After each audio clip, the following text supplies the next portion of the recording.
നാം നമ്മുടെ മരണത്തിലേക്ക് അടുക്കുക തന്നെയാണ്. വർഷങ്ങളോളം ഞാൻ അവർക്ക് നല്ല സുഖജീവിതം നൽകി, അവരെ ഞാൻ ആസ്വദിപ്പിച്ചുകൊണ്ടിരുന്നത് നീ കാണുന്നില്ലേ? എത്ര സുന്ദരമായി, എത്ര സുഖമായി, എത്ര സ്വസ്ഥമായി അവർ ജീവിക്കുന്നു. പിന്നെ അവർക്ക് വാഗ്ദത്തം ചെയ്യപ്പെട്ട ആ ശിക്ഷ അല്ലെങ്കിൽ ആ മരണം, ആ ജീവിത സമാപനത്തിലേക്ക് അവരങ്ങനെ പതുക്കെ എത്തിച്ചേരുകയാണ്. അവർ ജീവിതത്തിൽ ലഭിച്ച സുഖങ്ങൾ എത്രയാണ്, പക്ഷെ ആ സുഖങ്ങളോ സൗകര്യങ്ങളോ കൊട്ടാരങ്ങളോ ഭവനങ്ങളോ സമ്പത്തുക്കളോ അക്കൗണ്ടുകളോ ഒന്നും അവർക്കൊരു പ്രയോജനവും മരണസമയത്തു നൽകിയിട്ടില്ല എന്നാണ്. അപ്പോൾ ജീവിതത്തിൽ അനുഭവിക്കുന്ന എല്ലാ സുഖങ്ങളോടും എല്ലാ സന്തോഷങ്ങളോടും യാത്ര പറഞ്ഞ് അതിൽ നിന്ന് യാതൊരു ഉപകാരവും എടുക്കാതെ എല്ലാം നഷ്ടപ്പെടുത്തി പോകേണ്ട ഒരു മരണം നമ്മൾ അറിയാതെ പതുക്കെ പതുക്കെ നമ്മളിലേക്ക് വരും എന്നതാണ് യഥാർത്ഥത്തിൽ യാഥാർത്ഥ്യമായിട്ടുള്ളത്. അപ്പം ഞാൻ മരിക്കില്ലെന്നാണ് ചിന്തിക്കുന്നതെങ്കിൽ അതൊരു ബുദ്ധിശൂന്യമായിട്ടുള്ള ഒരു ചിന്തയല്ലേ സുഹൃത്തുക്കളെ? ഏതു നിമിഷവും മരണം വരുമെന്നാലോചിക്കുന്നതല്ലേ യഥാർത്ഥത്തിൽ ബുദ്ധി? ആ പ്രതീക്ഷയാണ്. ഞാൻ മരിക്കും, ഞാൻ അള്ളാഹുവിലേക്ക് എത്തും എന്ന യാഥാർത്ഥ്യ ബോധമാണ് യഥാർത്ഥത്തിൽ മരണമെന്ന് പറയുന്നത് തന്നെ.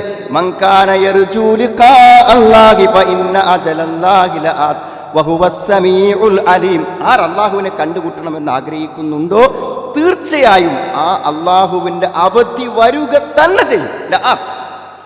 നിനക്കു നിശ്ചയിച്ച മരണത്തിന്റെ അവധി വരും. അവനെല്ലാം കേൾക്കുന്നവനും അറിയുന്നവനുമാകുന്നു. മരിക്കും എന്ന പ്രതീക്ഷ കൊണ്ട് ആരെങ്കിലും തനിക്ക് വേണ്ടി അധ്വാനിക്കുന്നുവെങ്കിൽ, ഞാൻ മരിക്കുമല്ലോ അതുകൊണ്ട് എനിക്ക് എന്തെങ്കിലും വേണമല്ലോ എന്ന് വിചാരിച്ച് ആരെങ്കിലും ഒരല്പം കഷ്ടപ്പെട്ടാൽ അത് അവന് വേണ്ടിയുള്ള കഷ്ടപ്പാടാണ്. ലോകരക്ഷിതാവായ അള്ളാഹുവിന് നീ ഒന്നും ചെയ്തു കൊടുക്കേണ്ട ആവശ്യമില്ല. നിനക്ക് വേണ്ടി വല്ലതും മരിക്കുന്നതിന് മുമ്പ് ചെയ്യണമെങ്കിൽ ചെയ്തു വെച്ചോളൂ എന്നാണ്. വല്ലദീന ആമനൂ വഅമിലുസ്സാലിഹാത്ത് ലനുകഫിറന്ന അൻഹും സയ്യിആതിഹിം വലനജ്സിയന്നഹും അഹ്സനല്ലദീ കാനൂ യഅമലൂൻ. വിശ്വസിക്കുകയും സൽക്കർമ്മങ്ങൾ പ്രവർത്തിക്കുകയും ചെയ്യുന്ന ആളുകൾ, അള്ളാഹനെ കണ്ടുമുട്ടുന്നു വിചാരിച്ചിട്ട് എന്തെങ്കിലുമൊക്കെ ചെയ്യുന്ന ആളുകൾക്ക് അവിടെ തിന്മകളൊക്കെ അള്ളാഹു മായിച്ചു കൊടുക്കും. അവർ പ്രവർത്തിച്ചതിനേക്കാളും നല്ല പ്രതിഫലം അള്ളാഹു അവർക്ക് നൽകുകയും ചെയ്യുമെന്ന് അള്ളാഹു നമുക്ക് വാഗ്ദത്തം നൽകുന്നുണ്ട്. അപ്പം മരിക്കും എന്തിനാണ് സുഹൃത്തുക്കളെ വിചാരിക്കുന്നത്? എന്തെങ്കിലും ചെയ്യാൻ നമ്മളെ പ്രേരിപ്പിക്കുന്നുണ്ടോ? ഞാൻ മരിക്കും എന്ന യാഥാർത്ഥ്യം, അതാണ് മരണം കൊണ്ട് കിട്ടേണ്ട ഏറ്റവും പ്രധാനപ്പെട്ട ഒരു കാര്യം. അത് അള്ളാഹ് ഏർപ്പാടാക്കിയൊരു സംഗതിയാണ്. അതായത് നമ്മളെ മരിപ്പിക്കുക എന്ന സംവിധാനം, അതിൻ്റെ സമയം പറഞ്ഞു കൊടുത്ത് നമ്മളെ ആത്മാവിനെ കൊണ്ടുപോകുവാനുള്ള മലക്കുകൾക്ക് സമയം നിശ്ചയിച്ച് അവരെ അതിന് സംവിധാനിച്ച് വെച്ചിട്ടുണ്ട്. വഹുവൽ കാഹിറു ഫൗക ഇബാദി വയുർസിലു അലൈക്കും ഹഫള ഹത്താ ഇദാ ജാ അഹദകുമുൽ മൗത്ത് തവഫത്തുഹു റുസുലുനാ വഹും ലാ യുഫർരിതൂൻ. തൻ്റെ അടിമകളെ മുഴുവനും കീഴൊതുക്കി വെച്ചവനാണ് അള്ളാഹു. അവൻ്റെ മേൽ അള്ളാഹു മലക്കുകളെ സംരക്ഷകന്മാരായി കാവൽക്കാരായി നിശ്ചയിച്ചിട്ടുണ്ട്. അങ്ങനെ ഒരുത്തന് മരണത്തിൻ്റെ സമയമായി കഴിഞ്ഞാൽ തവഫത്തുഹു റുസുലുനാ, നമ്മുടെ ദൂതന്മാർ ആ പണി നിർവഹിക്കും. നമ്മുടെ ദൂതന്മാർ അവരെ ഏറ്റെടുക്കും. എന്നിട്ടോ വഹും ലാ യുഫർരിതൂൻ, ആ ജോലിയിൽ ഒരു വീഴ്ചയും ആ മലക്കുകൾ വരുത്തില്ല. അള്ളാഹ് നിശ്ചയിച്ച സമയത്തിനോ സന്ദർഭത്തിനോ ഒരു മാറ്റവും വരുത്താതെ അള്ളാഹു നിശ്ചയിച്ച മലക്കുകൾ അത് നിർവഹിക്കും.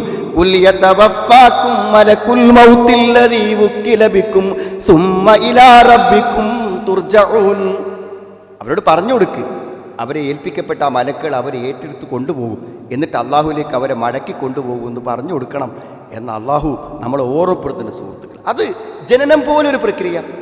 നമ്മളൊക്കെ ഇപ്പോൾ എന്നേ ജനിക്കും എന്നാരെങ്കിലും നിശ്ചയിച്ച സുഹൃത്തുക്കളെ? ഇല്ലല്ലോ. ജനിക്കാനൊരു ദിവസം അള്ളാഹ് നിശ്ചയിച്ചു. അതേപോലെ അള്ളാഹു നിശ്ചയിച്ച ഒരു ദിവസം നമ്മൾ ആ കിട്ടിയ ആത്മാവുമായി അള്ളാഹുവിലേക്ക് തിരിച്ചു പോകും. സുമ്മ ഇന്നക്കും ബഅദ ദാലിക ലമയ്യിത്തുൻ, പിന്നീട് നിങ്ങൾ മരിക്കുക തന്നെ ചെയ്യുന്നതാണ്. ഈ ഒരു മരണമെന്ന യാഥാർത്ഥ്യ ബോധം നമ്മളിൽ. എന്താ മരണം സുഹൃത്തുക്കളെ? എല്ലാറ്റിനെയും ബാധിക്കും മരണം. അതുകൊണ്ട് മരിക്കും എന്ന യാഥാർത്ഥ്യ ബോധം മനസ്സിലുള്ളവൻ്റെ ജീവിതത്തിൽ എല്ലായിടത്തും മാറ്റണ്ടാവും. അവൻ പണം കൈകാര്യം ചെയ്യുമ്പോൾ മാറ്റണ്ടാവും. ഞാൻ മരിക്കുമല്ലോ, അതുകൊണ്ട് മരിച്ചിട്ട് കിട്ടാനും ഇതിൽ നിന്നൊരു തുക വേണം. അതവൻ്റെ സമ്പത്തിൻ്റെ സമീപനത്തെ മാറ്റും. അവനൊരു വീടുണ്ടാക്കുമ്പോൾ പോലും അതിൻ്റെ പ്ലാൻ വരയ്ക്കുമ്പോൾ മരിക്കുമല്ലോ എന്ന ചിന്ത അവനെ മിതത്വത്തിലേക്ക് നയിക്കും. ജീവിതത്തിലെ അവൻ്റെ സംസാരങ്ങളെ നിയന്ത്രിക്കും. അവൻ്റെ ഈ ജീവിതത്തിൻ്റെ മുഴുവൻ കാര്യങ്ങളെയും നിയന്ത്രിക്കും. കാരണം എന്താ അറിയോ? അക്സിറു മിൻ ദിക്രി ഹാദിമിൽ ലദ്ദാത്ത്. മനുഷ്യൻ എന്തൊക്കെ അനുഭവിക്കുന്നുണ്ടോ അത് അവസാനിപ്പിക്കുക എന്നുള്ളതാണ് മരണത്തിൻ്റെ പണി. മനുഷ്യൻ്റെ ജീവിതത്തിൽ എന്തെല്ലാം ഉണ്ടോ അത് അവസാനിപ്പിക്കുക. ഇന്ന് നമ്മുടെ ഭാര്യയെ മറ്റൊരാൾക്ക് വിവാഹം കഴിക്കണമെങ്കിൽ നമ്മൾ ത്വലാഖ് കൊടുക്കണം. നമ്മൾ മരിച്ചതിൻ്റെ പിറ്റേന്ന് അതിൻ്റെ ആവശ്യമില്ല. അവളുടെ ഇദ്ദൻ്റെ കാലം കഴിഞ്ഞാൽ അവൾ മറ്റൊരാളുടെ ഭാര്യയാവും. എന്തുകൊണ്ടാണ്? അത് നമ്മൾ ഇന്നത് അവസാനിച്ചു കഴിഞ്ഞു. ആ ഭാര്യയുമായുള്ള ബന്ധം ഈ ലോകത്ത് മരണം അവസാനിപ്പിച്ചു കഴിഞ്ഞു. അപ്പം മരണത്തിന് അവസാനിപ്പിക്കാൻ പറ്റാത്ത ഒന്നുമില്ല. അതുകൊണ്ട് എല്ലാം അവസാനിപ്പിക്കുന്ന ഒരു മരണത്തെക്കുറിച്ച് ചിന്തിക്കുമ്പോൾ എല്ലാറ്റിലും ഒരു ശ്രദ്ധ മനുഷ്യനുണ്ടാകുമെന്നതാണ്. എന്നാൽ സുഹൃത്തുക്കളെ, മരണത്തിന് തകർക്കാൻ പറ്റാത്ത ഒന്നുണ്ട്. അതെന്താണ്? മരണത്തിന് തകർക്കാൻ പറ്റാത്ത ഒന്നെന്താണ്? അതാണ് സ്വർഗജീവിതം. അവിടെ മാത്രമേ മരണം നമ്മളെ അസ്വസ്ഥതപ്പെടുത്തായിരിക്കും. അതുകൊണ്ട് തന്നെ മരണത്തിലേക്ക് നയിക്കുന്ന ഒന്നും സ്വർഗത്തിലില്ല. വാർദ്ധക്യമില്ല, രോഗമില്ല, അപകട മരണങ്ങളില്ല, നമ്മുടെ ജീവിതത്തിൽ പ്രതികൂലമായ ഒന്നുമില്ല. അതെന്തുകൊണ്ടാണ്? മരണം അവിടേക്ക് വരില്ല. മരണം വരാത്ത ഒരേ ഒരു ജീവിതം സ്വർഗത്തിലെ ജീവിതം മാത്രമാണ്. അതുകൊണ്ട് മരണമില്ലാത്ത, മരണത്തിൽ നിർഭയത്വമുള്ള ഒരു ജീവിതം ഉണ്ടാക്കുക എന്നതാണ് ഇവിടെ നമ്മൾ ആലോചിക്കേണ്ട പ്രധാനപ്പെട്ട ഒരു കാര്യം. രണ്ട് കാര്യം ഒന്നിക്കരുതെന്ന് പണ്ഡിതന്മാർ പറയാറുണ്ട്. അത് നമ്മൾ മരിക്കുമ്പോഴുള്ള ഏറ്റവും വലിയ പ്രശ്നം എന്താണ്? ഇത് രണ്ട് കാര്യം. ഒന്ന് സക്കറത്തുൽ മൗത്ത്. മരിക്കുമ്പോൾ കുറേ മരണത്തിൻ്റെ ബുദ്ധിമുട്ടുണ്ടാവും. ആ ബുദ്ധിമുട്ട് എന്തായാലും എല്ലാവരും സഹിക്കണം. മഹാനായ റസൂൽ കരീം സ്വല്ലല്ലാഹു അലൈഹി വസല്ലം വരെ ഏറ്റെടുക്കേണ്ടി വന്ന കാര്യം എല്ലാവരും സഹിക്കണം. പക്ഷെ ആ സമയത്ത് എന്തുണ്ടാവരുത് അറിയോ? വഹസ്റത്തുൽ ഫൗത്ത് എന്ന് പറഞ്ഞാൽ പടച്ചോനെ ജീവിതം വെറുതെ പോയല്ലോ എന്ന ദുഃഖം കൂടെ അപ്പോൾ വരരുത് എന്നാണ്. മരിക്കുന്ന ഇടങ്ങേറിൻ്റെ കൂടെ ജീവിതം വെറുതെയായല്ലോ എന്ന വേദന കൂടെ ഇല്ലാതിരുന്നാൽ അവനാണ് ഭാഗ്യവാൻ. അവിടെ സുഹൃത്തുക്കളെ, എന്താ പരിഹാരമാർഗം? ജീവിതം നഷ്ടപ്പെട്ടിട്ടില്ലെന്ന് ഉറപ്പുവരുത്തുക. അല്ല എനിക്ക് 50 കൊല്ലം തന്നു, 70 കൊല്ലം തന്നു, അത് ഞാൻ വെറുതെ ആക്കിയിട്ടില്ല എന്ന് മരിക്കണ സമയത്ത് വിചാരിക്കാൻ പറ്റുമെങ്കിൽ ആ വേദനയില്ലാതെ മരിക്കാന്നുള്ളതാണ്. وأنفقوا مما رزقناكم من قبل أن يأتي أحدكم الموت فيقول رب لولا أخرتني إلى أجل قريب فأصدق وأكن من الصالحين. കൊടുത്തോളിയും. അല്ലെങ്കിൽ മരിക്കുന്ന സമയത്ത് പറയും, ഞാൻ സദക്ക കൊടുത്തോളാം, ഞാൻ നല്ലവനായിക്കോളാം. അതാ ഖേദം. എനിക്ക് ചെയ്യാമായിരുന്നു, എനിക്ക് പലതും ചെയ്യാമായിരുന്നു, പക്ഷെ ഞാൻ ചെയ്തില്ലല്ലോ എന്ന ദുഃഖത്തെക്കാളും മരണത്തിന് വേദന ഉണ്ടാകുന്ന മറ്റൊന്നില്ല. അതുകൊണ്ട് മരണത്തിന് എന്തായാലും വേദനയുണ്ട്. ആ വേദന നമ്മളൊക്കെ അനുഭവിക്കണം. എന്നാൽ മരണത്തോടൊപ്പം ജീവിതം നഷ്ടമായല്ലോ എന്ന വേദനയില്ലാതിരിക്കാൻ ജീവിതത്തിൻ്റെ ഓരോ നിമിഷത്തിലും നമ്മൾ ബോധത്തോടെ പ്രവർത്തിക്കണം. സുഹൃത്തുക്കളെ, മരണം ഒരു സമാപനമാണ്. എന്തിൻ്റെ സമാപനം എന്നറിയും? പിന്നെ നമുക്കൊരു സുന്നത്ത് നിസ്കരിക്കാൻ പറ്റില്ല, പിന്നെ ഒരു സുബ്ഹാനല്ലാഹ് പറയാൻ പറ്റില്ല, പിന്നെ ഒരു ലാ ഇലാഹ ഇല്ലല്ലാഹ് പറയാൻ പറ്റില്ല. വഅബ്ദുർ റബ്ബക ഹത്താ യഅതിയകൽ യഖീൻ, വഅബ്ദുർ റബ്ബക ഹത്താ യഅതിയകൽ യഖീൻ. മരണം വരുന്നത് വരെ നീ നിന്റെ റബ്ബിനെ ആരാധിക്കാനാണ് അള്ളാഹുവിൻ്റെ റസൂലിനോടുള്ള കൽപ്പനയാണ്. നബി സ്വല്ലല്ലാഹു അലൈഹി വസല്ലം അത് വളരെ കൃത്യമായി നിർവഹിച്ചു. ബോധം നഷ്ടപ്പെട്ട് മരണസമയത്ത് പനി കൊണ്ട് ബോധം ഇടക്കിടക്ക് പോയി വരുമ്പോൾ പോലും അസ്വലാ അസ്വലാ ഔമാ മലക്കത്തെ, നിസ്കാരം നിസ്കാരം എന്ന് റസൂലുള്ളാഹി പറഞ്ഞുകൊണ്ടേയിരുന്നു അവസാനത്തെ നിമിഷം വരെയും. അതുകൊണ്ട് അവസാനത്തെ നിമിഷം വരെ, സമാപനം കുറിക്കുന്നത് വരെയും നമ്മൾ അതിനാണ് ശ്രമിക്കേണ്ടത്. അതാണ് നമ്മുടെ ഏറ്റവും പ്രധാനപ്പെട്ട കാര്യം. ഒരു സെക്കൻഡും നഷ്ടപ്പെടാതെ മരിക്കുന്നത് വരെ അമലുകൾ ചെയ്യാനാണ്.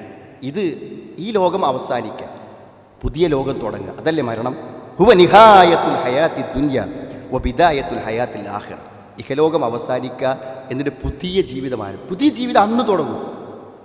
നമ്മളിപ്പോൾ മരിച്ചെടുക്കണ കണ്ടാൽ ഓൻ്റെ ഒക്കെ കഴിഞ്ഞു, എല്ലാ ഇടങ്ങേറും തീർന്നു, സ്വസ്ഥാണെന്ന് തുടങ്ങുക. സുഹൃത്തുക്കളെ, നമ്മളാ വീട്ടുമുറ്റത്തും മരണമുറ്റത്തും ഒക്കെ നിന്ന് ആലോചിക്കുമ്പോൾ അവനൊരു പുതിയ ജീവിതം അനുഭവിക്കുകയാണ്. ഇദാ മാത അഹദുക്കും ഫഇന്നഹു യുഅറദു അലൈഹി മഖഅദഹു ബിൽ ഗദാതി വലശി. ഒരുത്തൻ മരിച്ചാൽ അവന് പരലോകത്ത് എവിടെ ആയിരിക്കോ അത് ആ സ്ഥലം ഒരു രാവിലെയും വൈകുന്നേരം കാണിച്ചു കൊടുക്കും. ഫഇൻ കാന മിൻ അഹ്ലിൽ ജന്ന ഫമിൻ അഹ്ലിൽ ജന്ന. സ്വർഗ്ഗാണെങ്കിൽ സ്വർഗം കാണിച്ചു കൊടുക്കും. വഇൻ കാന മിൻ അഹ്ലിൻ നാർ ഫമിൻ അഹ്ലിൻ നാർ. നരകാണെങ്കിൽ നരകം കാണിച്ചു കൊടുക്കും, സ്വർഗ്ഗമാണെങ്കിൽ സ്വർഗം കാണിച്ചു കൊടുക്കും.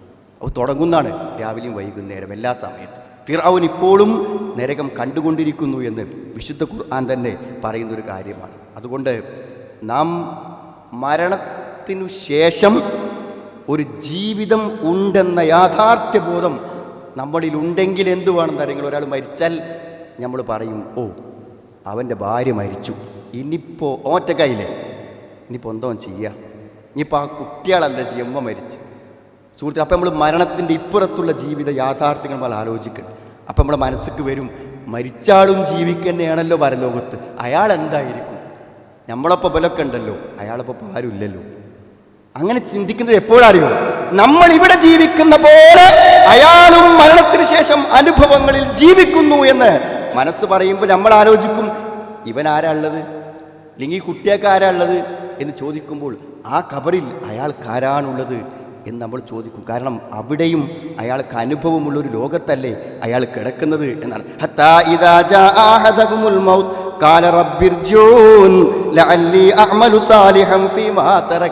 മരിക്കുന്ന സമയത്ത് മനുഷ്യൻ സങ്കടത്തോടുകൂടിയും ഖേദത്തോടുകൂടിയൊക്കെ പറയണത് എന്തുകൊണ്ടാണ് സുഹൃത്തുക്കളെ?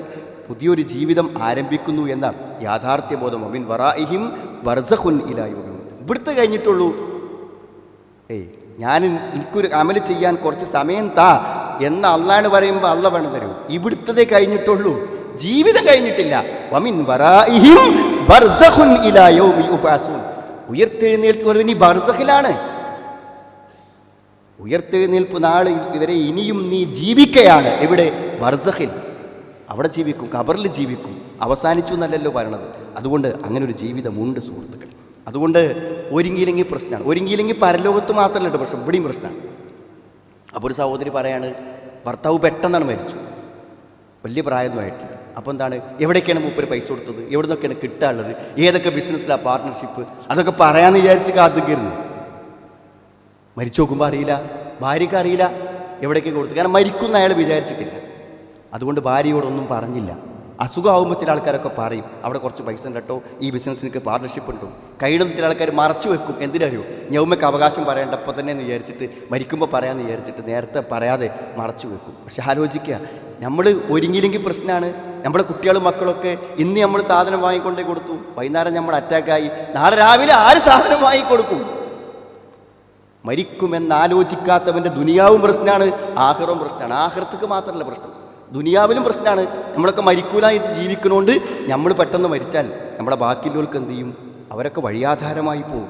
അതുകൊണ്ടാണ് അള്ളാഹ് പറഞ്ഞത്, ദുരിയത്തത് ആ ദുർബലരായ മക്കളിട്ട് പോണിനെ പറ്റിക്കൊണ്ട് ആലോചിച്ചോളി, അവർക്ക് എന്തെങ്കിലുമൊക്കെ വഴി ഉണ്ടാക്കി കൊടുക്കാൻ നമ്മളോട് പറയുന്നുണ്ട്. പിന്നെ സുഹൃത്തുക്കളെ, സമയം കിട്ടിയില്ല എന്ന് ആൾക്കാർ പറയാം, ഇതൊക്കെ സമയമാണ്.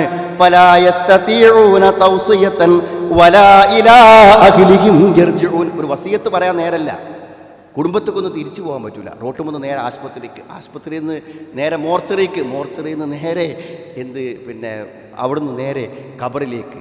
നേരം കിട്ടിയില്ല, നേരാണ് ഇപ്പോഴാണ് വസിയത്ത് പറയാനുള്ള നേരാണ് ഇതൊക്കെ.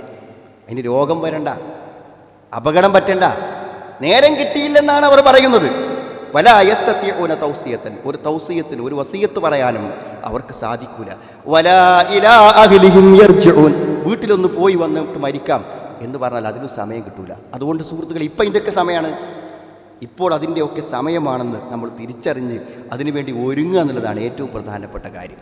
അങ്ങനെ നമ്മൾക്കൊരു ചിന്ത മരണത്തിൻ്റെ യാഥാർത്ഥ്യത്തെക്കുറിച്ച് മരണത്തിൽ വന്നു കഴിഞ്ഞാൽ നമുക്ക് തീർച്ചയായിട്ടും ഇവർക്കൊക്കെ പറഞ്ഞോളിന്ന്, മക്കളോടും കുട്ടികളോടൊക്കെ നമ്മളിടയ്ക്ക് പറയാം മരണത്തെക്കുറിച്ച്. അവർക്ക് കേൾക്കാൻ ഇഷ്ടമുണ്ടാവില്ല, പക്ഷെ എന്നാലും എന്താ പറയുക, ഇടയ്ക്ക് നമ്മൾ മരിച്ചിട്ടാകെ ഷോക്കായി എട്ടങ്ങേറാനേക്കാളും നല്ലത് ഇടയ്ക്കൊരു പ്രതീക്ഷ ഉണ്ടായിക്കോട്ടെ. ആയിഷ റളിയല്ലാഹു അൻഹ പറയുന്നുണ്ട്, അക്ബലത്ത് ഫാത്തിമ തംഷിക്കാന മഷിയത്തഹ മഷിയുൻ നബി. ഫാത്തിമ ഇങ്ങനെ നടന്നു വരുമ്പോൾ ഞാൻ നോക്കിയപ്പോൾ നബി സ്വല്ലല്ലാഹു അലൈഹി വസല്ലം നടന്നു വരുന്ന അതേ നടത്താണ് ഫാത്തിമയുടെ. ഫാത്തിമ റളിയല്ലാഹു അൻഹ അപ്പോൾ കാൽ നബി പറഞ്ഞു, മർഹബൻ ബിബ്നത്തി. അപ്പോൾ ഫാത്തിമനെ വിളിച്ചു, എൻ്റെ മോളെ നിനക്ക് സ്വാഗതം. തുമ്മ അജ്ലസഹ അൻ യമീനിഹി, പിന്നെ നബി വലത്തെ ഭാഗത്ത് ഇരുത്തി. അൻ ഷിമാലിഹി, റാവിക്ക് സംശയം ഇടത്താണോ വലത്താണോ ഇരുത്തിയത്. സുമ്മ അസറ ഇലൈഹ ഹദീഥൻ ഫബക്കത്, നബി എന്തോ എന്ന് അവളുടെ ചെവിയിൽ പറഞ്ഞു. അപ്പോൾ അവൾ കരഞ്ഞു. ഫഖുൽതു ലഹാ ലിമ തബ്കീൻ, ആയിഷ റളിയല്ലാഹു ചോദിച്ചു, എന്തിനാ നീ കരഞ്ഞത്?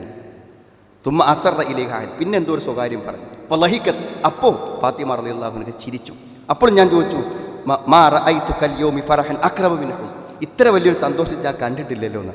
ഫസഅൽതുഹ അമ്മ, എന്തേ പറഞ്ഞു എന്ന് ആയിഷ ബീവി വീണ്ടും ഫാത്തിമ റളിയല്ലാഹു ചോദിച്ചു. അപ്പോൾ അവർ പറഞ്ഞു, മാ കുൻതു ലി അഫ്ഷിയ സിറ റസൂലല്ലാഹ്, റസൂൽ പറഞ്ഞൊരു സ്വകാര്യം ഞാൻ പരസ്യപ്പെടുത്താൻ ഉദ്ദേശിക്കുന്നില്ല എന്ന് പറഞ്ഞ ആ രഹസ്യം പറഞ്ഞു കൊടുത്തില്ല എന്നാണ്. എന്നിട്ട് പിന്നെ റസൂലുള്ളാഹിന്റെ മരണത്തിന് ശേഷം, വഫാത്തിന് ശേഷം ചോദിച്ചപ്പോൾ ഫാത്തിമ റളിയല്ലാഹു അൻഹ പറഞ്ഞു കൊടുത്തു, അസറ ഇലയ്യ ഇന്ന ജിബ്രീൽ കാന യുആരിദുനി അൽ ഖുർആന കുല്ല സനതി മറ, എല്ലാ കൊല്ലവും ജിബ്രീൽ വന്ന് ഒരു വട്ടൻ്റെ ഖുർആൻ പാഠം നോക്കും. പക്ഷേ ഈ വർഷം 2 പ്രാവശ്യം അത് ചെയ്തു.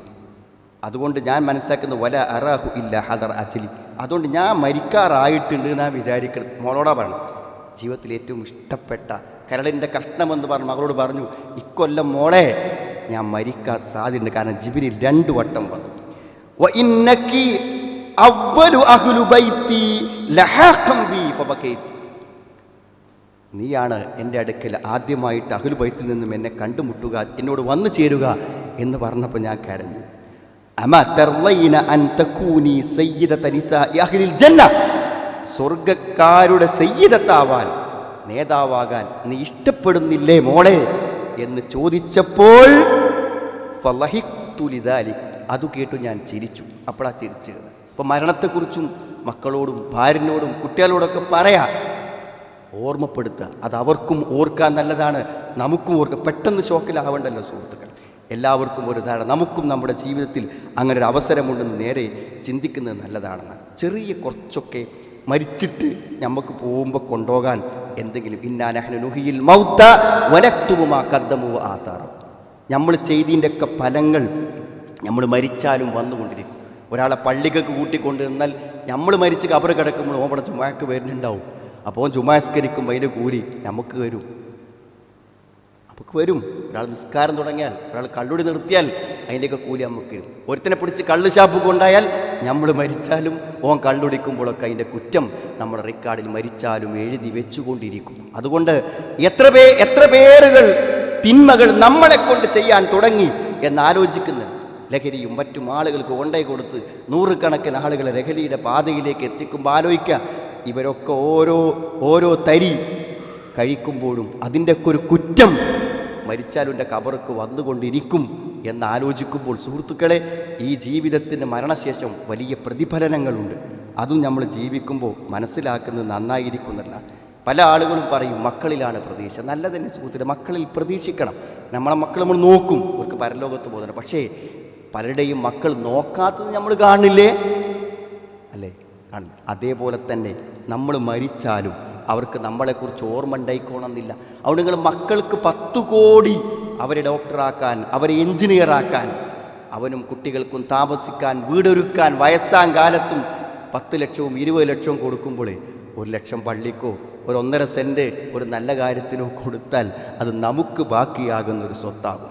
നമ്മുടെ മരണത്തെക്കുറിച്ചുള്ള പ്രതീക്ഷ ജീവിതത്തിൽ മറ്റുള്ളവർ പ്രതീക്ഷ വെക്കുന്ന പോലെ മരിച്ചിട്ടും നമുക്ക് പ്രതീക്ഷ വെക്കാൻ, നമ്മുടെ അധ്വാനങ്ങളിൽ, നമ്മുടെ സമ്പത്തിൽ എന്തെങ്കിലും ഒന്ന് നാളേക്ക് മാറ്റി വെക്കുന്നതിനെക്കുറിച്ചും നമ്മൾ ഗൗരവപൂർവ്വം ആലോചിക്കേണ്ടതുണ്ട് എന്നാണ്. അതോടൊപ്പം തന്നെ ഒരു കാര്യം കൂടി, നമ്മൾ മറ്റുള്ളവരുടെ മരണം നമ്മളെ കൊണ്ടാവരുത്, ഗൗരവമുള്ളതാണ്. ഒരാളെ നമ്മൾ അബദ്ധത്തിലെ ഒരു വിശ്വാസം ഒരാൾ മരണപ്പെടാൻ പാടുള്ളൂ. കരുതിക്കുട്ടികളെ കൊല്ലുകാരണം ശിർക്ക് കഴിഞ്ഞാൽ ഏറ്റവും വലിയ പാപമാണ്. കാരണം ഒരാളെ ജീവിതം അവസാനിക്കും, അയാൾക്ക് പിന്നെ കർമ്മം ചെയ്യാൻ അവസരമില്ല. നമ്മൾ ഈ ജുമാ കഴിഞ്ഞ് ഡ്രൈവ് ചെയ്ത് പോണ സമയത്ത് ഒരാൾ നമ്മൾ തട്ടി മരിച്ചാൽ പിന്നെ അവൻ അടുത്ത അസറില്ല, അടുത്ത അസറൊന്നും നിസ്കരിക്കില്ല. അവൻ്റെ ജീവിതം അവിടെ തീർന്നു. അവൻ്റെ മക്കൾക്ക് ഇനി കോടികൾ, 34 കോടിയല്ല 340 കോടി കൊടുത്താലും ഹാപ്പനെ തിരിച്ചു കിട്ടില്ല. മനസ്സിലായി? ഈ കഴിഞ്ഞൊരു പത്രത്തിൽ മുഖത്ത് ആദ്യത്തെ ഫസ്റ്റ് പേജിലുള്ള 2 മരണം, ഒന്ന് ആശുപത്രിയിൽ പ്രസവിക്കാൻ എത്തിയിട്ട് തിരിച്ചയച്ചിട്ട് മരണപ്പെട്ട ഒരു മരണം. അത് പിന്നെ പോലീസ് കെട്ടിയ നാടയിൽ കുരുങ്ങി മരിച്ച ഒരാളെ ജീവിതം പോയി. ഒരാൾക്ക് പ്രശ്നമില്ല, പത്രത്തിലൊരു വാർത്ത തന്ന് പിറ്റേന്ന് എല്ലാവരും മറന്നു. ഒരാളെ ജീവിതം എന്ന് പറഞ്ഞാൽ എന്താ സുഹൃത്തുക്കളെ? ഒരാളുടെ ജീവിതം എന്ന് പറഞ്ഞാൽ എന്താണ്? ഒരാളുടെ ജീവിതം അവസാനിപ്പിക്കാൻ നമുക്ക് അവകാശമില്ല. ഡ്രൈവ് ചെയ്യുമ്പോൾ കണ്ട് പോവല്ലേ നമ്മൾ? 2 മാസം തുടർച്ച നോമ്പ് നോക്കുന്ന പ്രായശ്ചിത്തം ചെയ്യേണ്ടതാണ്. നമ്മളിന്ന് അബദ്ധവശാൽ വരുന്ന ഒരു കൊലപാതകം തന്നെ. ഒരാളുടെ ജീവിതം അവസാനിക്കുമ്പോൾ അവിടെ ദുനിയാവ് അവസാനിക്കുകയാണ്, അയാളുടെ ദീൻ അവസാനിക്കാൻ അവന് കുറച്ച് ഗൗരവമുണ്ട്. അതുകൊണ്ട് സുഹൃത്തുക്കളെ, നമ്മുടെ മരണത്തെക്കുറിച്ച് നാം നല്ലോണം ചിന്തിക്കാം, ഇടയ്ക്കിടയ്ക്ക് ആലോചിക്കാം, നാം നമ്മിലേക്ക് മടങ്ങുക, നന്മകളുമായി മുന്നോട്ട്. മൻ ലഖിയ അല്ലാഹ ലാ യുശ്രികു ബിഹി ഷൈഅൻ, ശിർക്കില്ലേ സ്വർഗം, ശിർക്കുണ്ടോ നരകത്തിൽ പോകും. ഗൗരവമായിട്ട് ചിന്തിക്കുക. അള്ളാഹുവിൻ്റെ ദീൻ ശരിയായി ഉൾക്കൊണ്ട് നല്ല വിശ്വാസികളായി, നല്ല മുഅ്മിനുകളായി, യാഥാർത്ഥ്യബോധത്തോടുകൂടി, ജീവിത യാഥാർത്ഥ്യബോധത്തോടെ ജീവിച്ച് അള്ളാഹുവിനെ കണ്ടുമുട്ടുന്ന, നല്ല ഉറപ്പോടുകൂടെ അള്ളാഹുവിനെ കണ്ടുമുട്ടുന്ന യഥാർത്ഥ വിശ്വാസികൾ അള്ളാഹു നമ്മെ എല്ലാവരെയും ഉൾപ്പെടുത്തും.